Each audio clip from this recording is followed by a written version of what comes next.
Hello everyone. Welcome to this special podcast on Geography Optional at Vajiram and Ravi. Myself, I'm Mohammad Rizwan Ahmed. I'm a faculty for Geography optional subject. Today it gives me immense pleasure to introduce our student, Mr. Thousif, who has qualified UPSC Civil Services 2025 with 741 rank. Welcome Thousif, and Thank you, sir. congratulations for your success. Thank you so much, sir. So the purpose of this interactive session is to give the students idea about there are a lot of myths related to preparation of geography optional. This interactive session through Tausif will help the students to clear all their doubts about geography as an optional subject. So to begin with, Tausif, tell me something about your background, like your where you belong to and what is your educational qualification and all that. Sir, I come from Kolar district of Karnataka, from where I have done most of my schooling, and I have done my graduation in BE Mechanical Engineering from Bangalore, RV College of Engineering, post which I got placed in the campus itself, and I have worked for 2 years with Godrej as assistant manager, and I have worked in multiple locations like Kochi, Mumbai and Bangalore. And in 2021 I left my job and I started to prepare full time for civil services. This was technically my fourth attempt, and last year I went till interview, but I could not make it to the final list. This time I have been in the list. I have been selected, sir. Okay, great. So this is your fourth attempt, but if you look at serious attempts, I think it is Four. No, sir. Four only, sir. First two, four attempts you have Yes. given. Okay. And in Vajiram, you were the student of both general studies as well as geography optional batch. Yes, sir. Okay, good. Now to begin with, see, lot of students have the issue related to selection of the subject, and they fear about selecting geography as an optional. Given the scenario, what made you to select geography as an optional subject? So that was the case even for me also, as I come from mechanical engineering background. So there is an optional of mechanical engineering as well. So I thought that I would go for that. But looking at all the syllabus of all the optionals, I felt geography is something which is more relatable to your day-to-day life, and as well as in the administration part, like geography will be very much useful. So having read the syllabus line by line, I felt geography is one subject which I could relate more, sir, and it matches my curiosity and interest as well. So I selected geography as my optional, and I have been preparing for that, sir. Okay. Uh, so if somebody wants to begin uh, geography preparation as an optional subject, what you will recommend, where he should start with? So for such students, I would say that they need to look at the syllabus first. Having looking at the syllabus, they need to also go through the PYQs, what areas the questions are coming from. And after that, I feel that having a strong foundation is something which is paramount. Like here at Vajiram, I got the strong foundation, right faculties and right guidance and mentorship. That is something which is very helpful if you want to sail your preparation of optional. And also, sir, I think geography is a subject where you need to have a very strong command over mapping and diagrams, and that is also something which was taught very well in the foundation course. So these broad aspects I feel is very important, sir. Okay. People have this in mind that geography or any popular optional has a overlap with general studies. Is it real? Did you feel that studying geography optional has somewhere helped you in GS, and if it has helped, in what aspect? Yes, sir. Geography optional has helped me with two papers of GS, that is GS1 and even GS3. For example, physical geography aspects like geomorphology, we have topics in GS1 paper as well. Though in geography optional the subject becomes very technical and very particular, but in GS we need to have a general studies approach to write any answers. But it will help you to make it easy for you to understand the topics of GS1. And also in GS3, like we have agriculture and transport, we have particular units in paper 2 of geography optional. where we have units like agriculture, transport, resources. All these are in GS3. So there is overlap, and it will be really helpful. So, if somebody wants to begin, right, and what resources you will recommend for a beginner for geography optional as a subject? Means I am asking you like as a foundation of a subject, what he has to do and what he has to refer. Sir, having read the syllabus and PYQs, the next most important thing for any aspirant who is wanting to have geography as their optional is to be thorough with the NCERTs of 11th and 12th. After that, there are standard reference books, be it Majid Hussain or Savinder Singh, and also the D.R. Khullar for paper 2.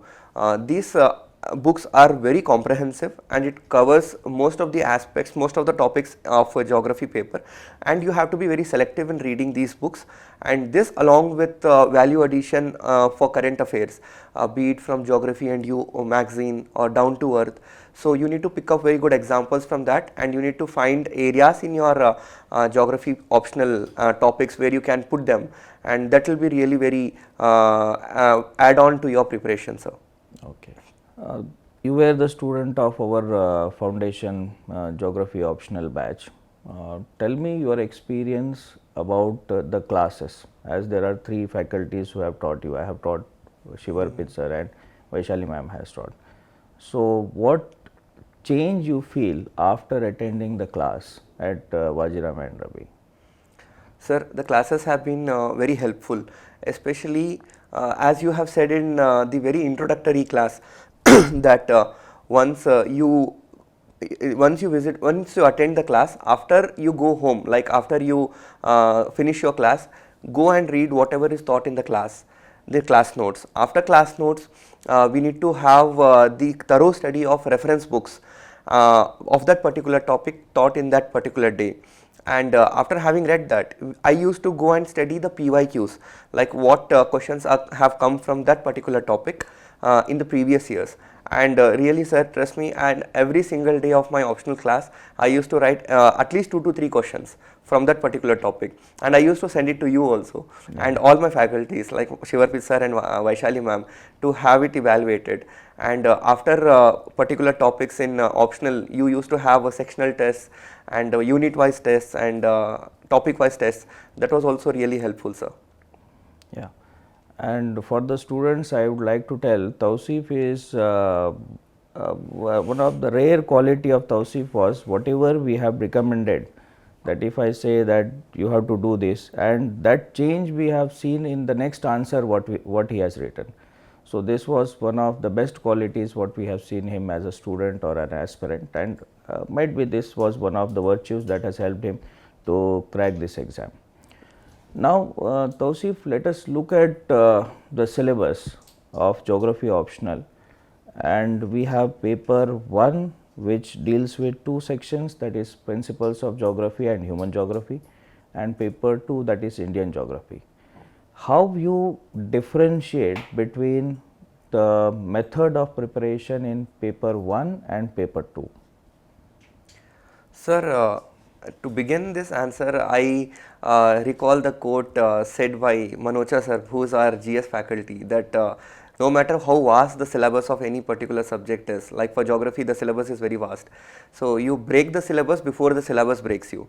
So I have broken it down in a very structured manner, having divided into physical geography, human geography aspects, both in paper 1 and paper 2.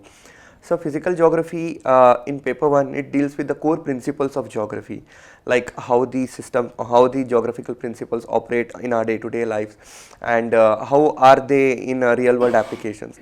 But in paper 2, human geography, how it influences the decision making of a man, starting from perspectives, then economic geography, how it influences man to carry out his economic activities, and regional development and various models.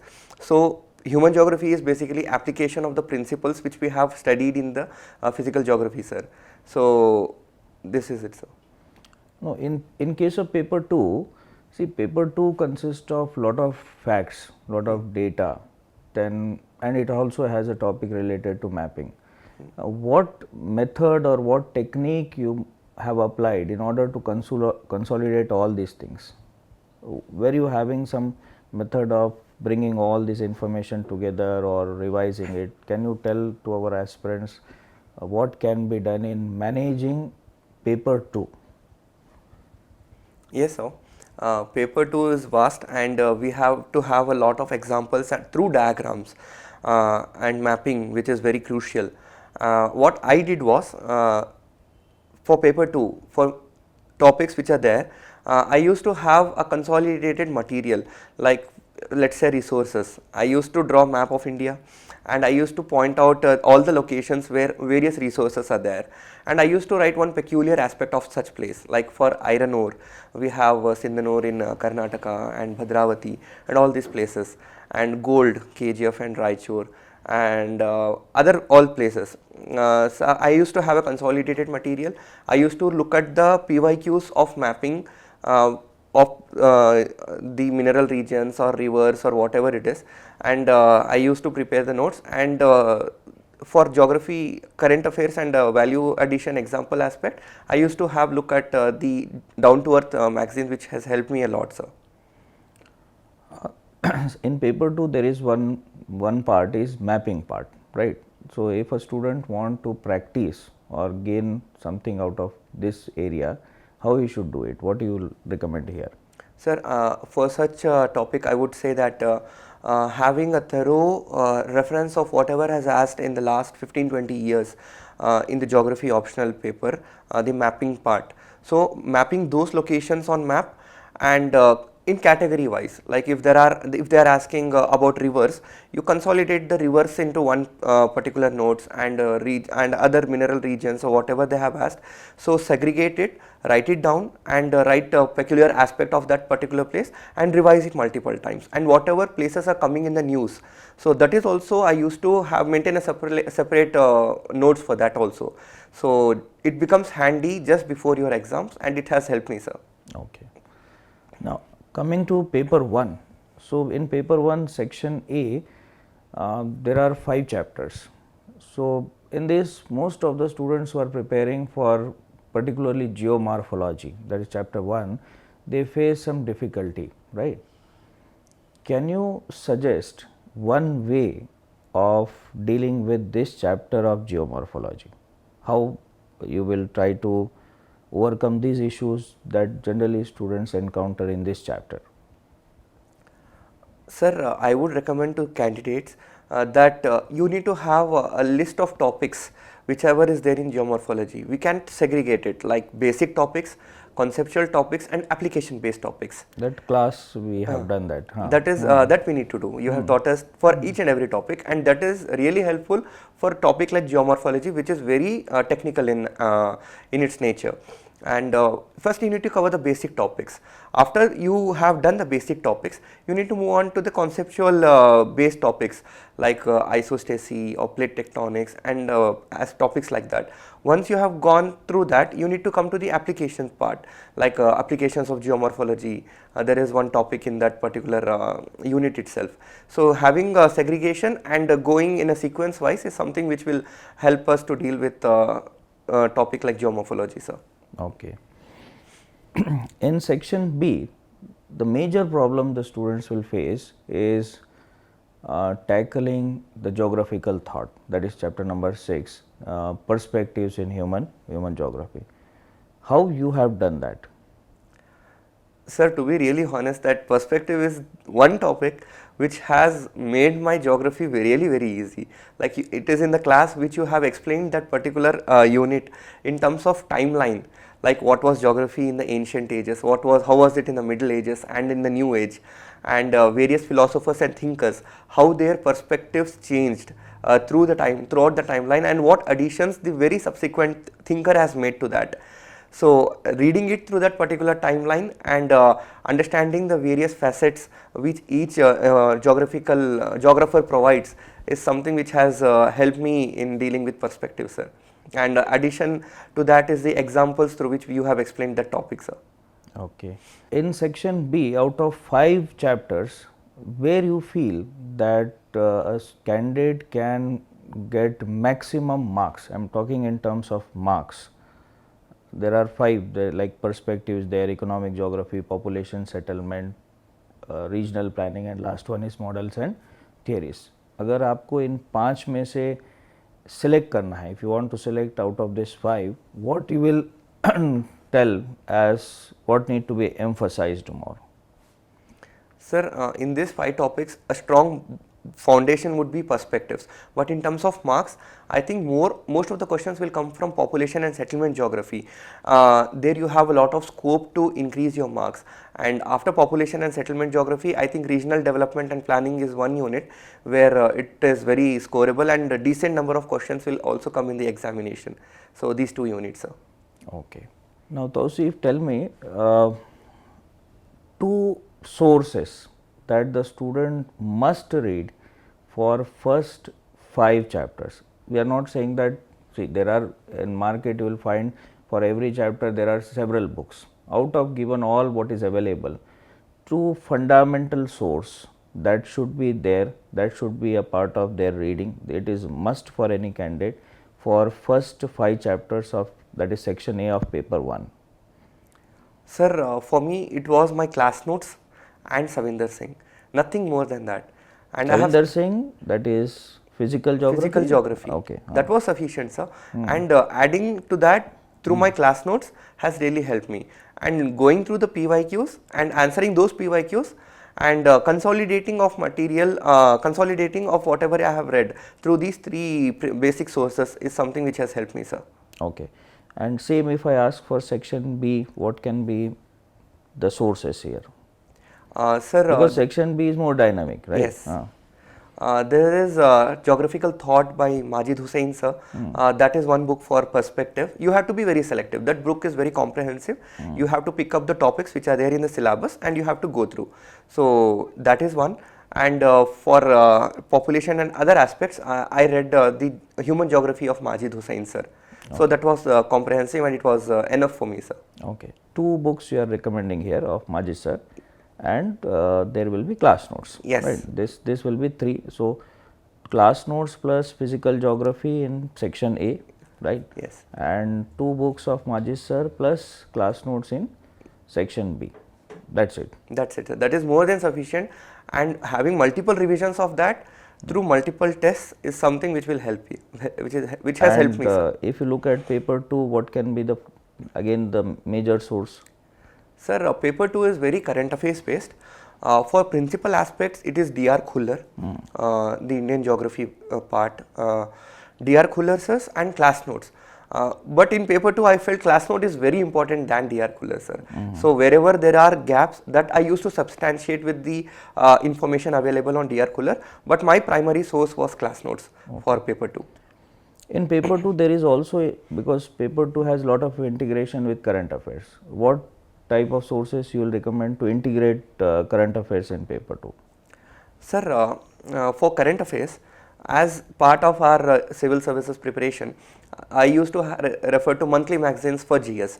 There, if I find some example which is having relevance in geography also, I used to make a separate list of that, topic wise. And apart from that, for geography specific, I used to study down to earth. In down to earth, I used to gather data, the case studies, and also the diagrams. So this I used to prepare separate notes. And whenever I am revising, I used to revise this also, and it has helped me, sir. Okay. One issue that is very common is, basically, when we tell to the students that after reading the books, attending the classes, make a synoptic notes. What is your opinion about synoptic notes making and how it should be done? Sir, initially you have said after geomorphology unit was completed in the class, you told us to start making a synoptics, and then I told you, sir, what is synoptics, how it is done. You have shared us a template like how it is done. I think you shared it for that particular unit, and from there on I started to make it myself. Synoptics is basically a concise content of whatever you have written in the class note and important topics and information from the standard reference books. So for any particular topic in the syllabus, I used to write the keywords and the important data and examples.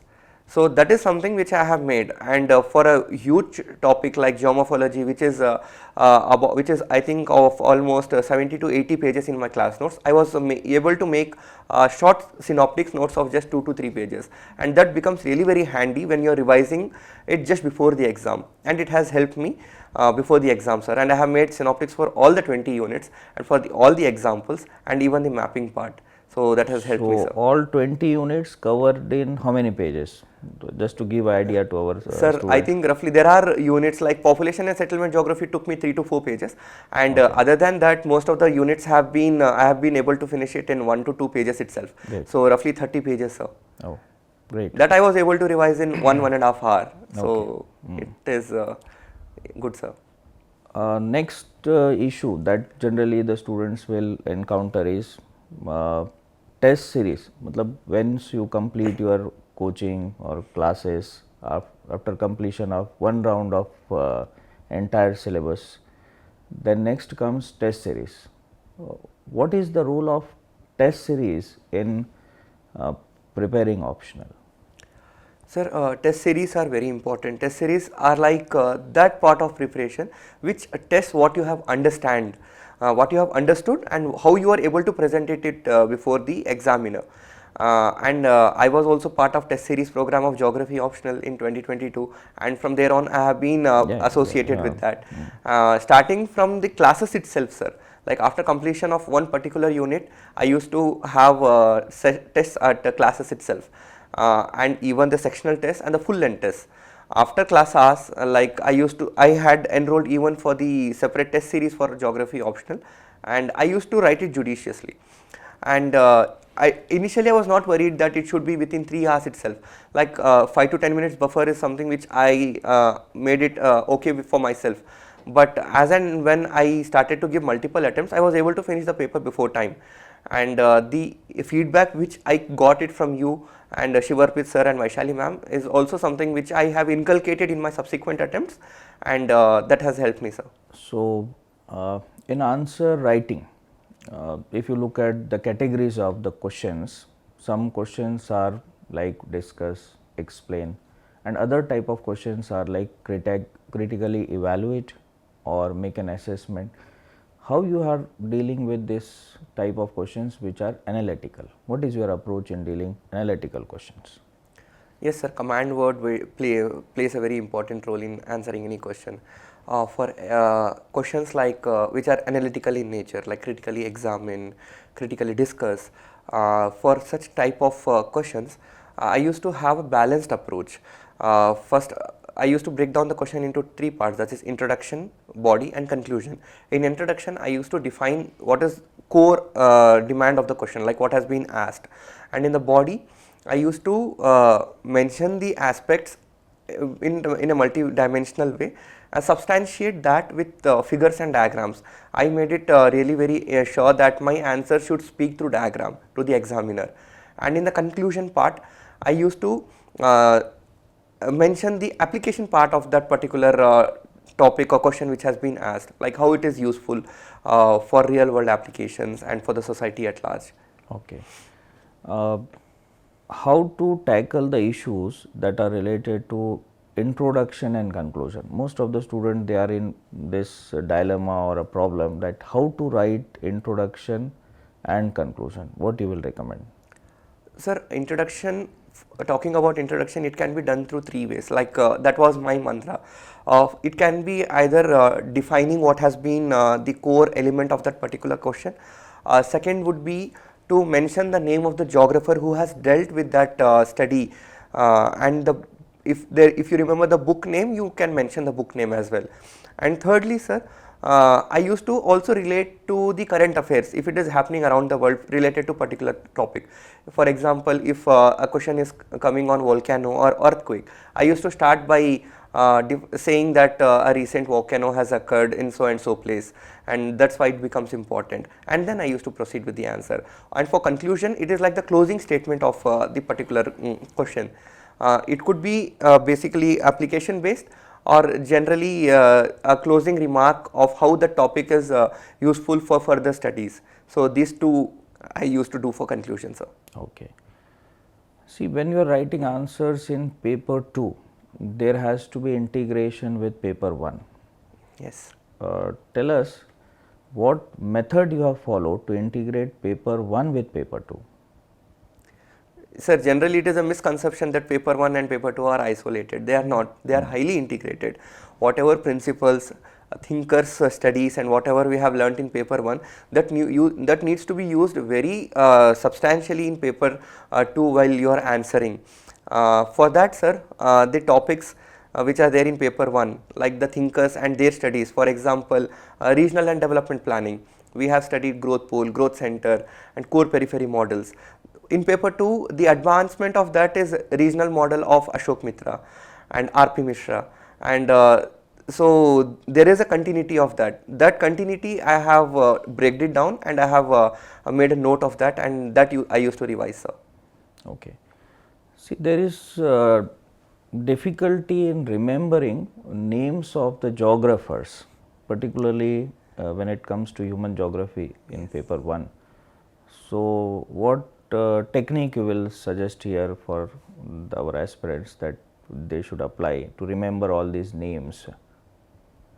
Sir, I was good with names. I was able to remember it, and as I have learnt it from my peers also, they have said that remembering two to three particular geographers from any topic is something which is very sufficient. Like we have lot of geographers names, and remembering everyone's name is not, it is very difficult. So remembering 2 to 3 notable geographers and their significant contribution towards the subject is something which is I think sufficient, sir. Okay. Then when it comes to using maps in answer, so in paper 1 at many places we need to represent by drawing world map. In paper 2 we have to represent by drawing the map of India, and the students struggle, and I have seen that they find they are slightly resistant towards drawing maps. So what you will suggest as map practice, or what they have to do actually to get the drawing of map easily or within a less time? Sir, initially I was not very well versed with drawing maps, but after I have attended your class, you drew the world map in like less than 10 to 15 seconds, and the recording of that particular class, I used to watch it multiple times, like how you have done that, and I used to practice like it is done like this world map. And for Indian map, Shivarpit sir has done the pretty much same way, and the maps I have took it from that. And to add content to that, I have referred to Study Today publication Atlas, sir, and that is very comprehensive, and that along with the PYQ's map entries is something which has been beneficial, sir. Okay. Now, tell me what are the 3 mistakes the student should avoid in geography optional preparation?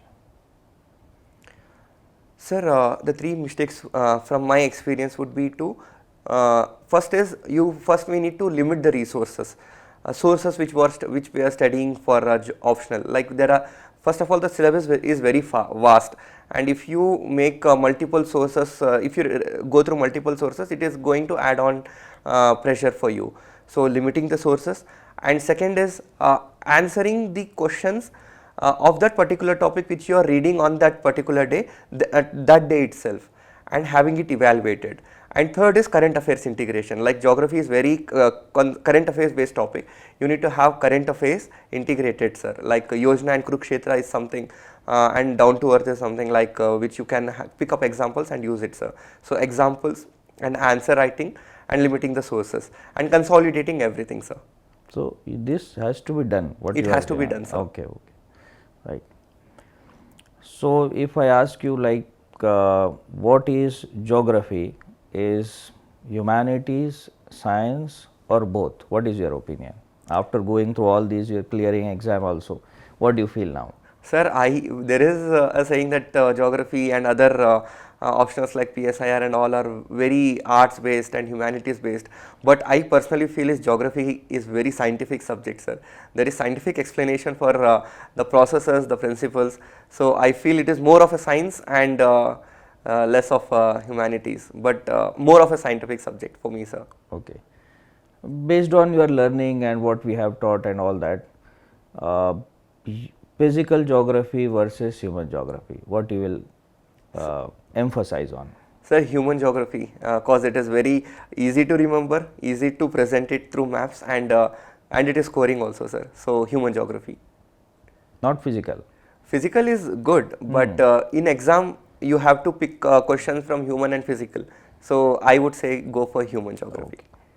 So thank you, THOUSIF, for this highly interactive and informative session. Thank you so much, And sir. hope this will help all our aspirants who are going to opt for geography as an optional subject and will be giving the exam in future. Thank you so much. Thank you, and sir. all the best. For And I'm your- really very happy, and it is a proud moment for me to be here with you. Like I have took the classes online, and I have not had the privilege to attend any physical classes of Vajiram. And this is the first time like I am sitting in one of the classroom of yours and having this live interaction with you. And I'm really grateful for that, sir. Thank you so much, Thank sir. you, thank you, thank you. And my special thanks to even Shivarpit sir and Vaishali ma'am. They have also been very helpful for me. Thank you. Thank you, sir.